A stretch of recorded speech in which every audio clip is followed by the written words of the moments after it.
কালকে নীলাপুর বাইকটা আমার লাগবে। যার বাইক তাকে গিয়ে বল। আমি বললে কি আমাকে বাইক দিবে? দরকার হলে তখন আম্মুর কথা মনে পড়ে না?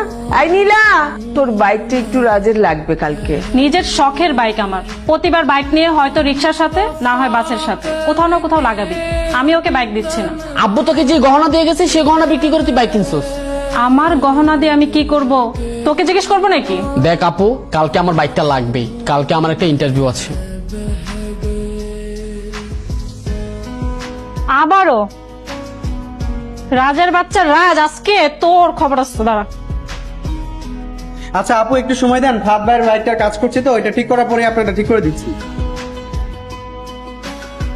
কি এভাবে কি দোস্তিকে সব মেয়েদের দেখেন নাকি? ওইভাবে সব মেয়েদের দিকে তাকানো হয় না, তবে আপনার মতো সুন্দরী লেডি বাইকার হলে তো চোখ বন্ধ করে রাখা যায় না, কারণ আল্লাহ চোখ দুটো দিয়েছে সৃষ্টির সুন্দর জিনিস দেখার জন্য। ইমপ্রেসিভ। আচ্ছা একটা বিষয়, মানে আমি যে আপনাকে দেখছিলাম, আপনি কি করে দেখলেন? তার মানে আপনি আমাকে দেখছিলেন?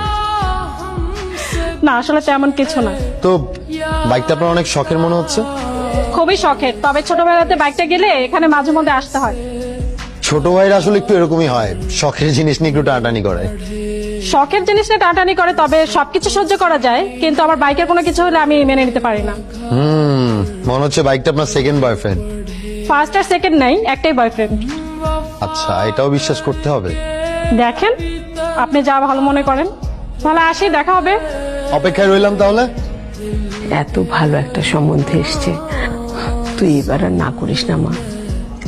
মা আমি এখন বিয়েটাই করব না, আমি এখন বাইক রেসের প্রিপারেশন নিচ্ছি, তারপর হচ্ছে ওয়ার্ল্ড ওয়াইড রেস করব। তাছাড়া তুমি আমাকে বলে দিতে পারো পাত্র মনে করে আমাকে একটা বাইক কিনে দিতে। তোর কি মাথা নষ্ট হয়ে গেছে? তোর বাবা নেই, তুই একটা মেয়ে, এইভাবে তো জীবন চলে না। তোর বাবার কত স্বপ্ন ছিল তোকে নিয়ে। বাবার স্বপ্নের লক্ষ্যেই তো পৌঁছাচ্ছি মা। বাবা ছোটবেলা থেকে শিখে এসেছে একা চলতে হবে এবং নিজের লক্ষ্যে পৌঁছাতে হবে। বাবা থাকলে হয়তো এদিকটাই সাপোর্ট করতো। মেয়েদের জীবন এইভাবে চলে না। মেয়েদের জীবন হচ্ছে সংসার আর সন্তান নিয়ে। লোকে কি বলবে? লোকের কথা শুনে আমাদের কোনো লাভ নেই। শোন না, আমার কথাটা একটু শোন মা। মা এখন ঘুমাবো, এই বিষয়ে পরে কথা হবে। যাও তো।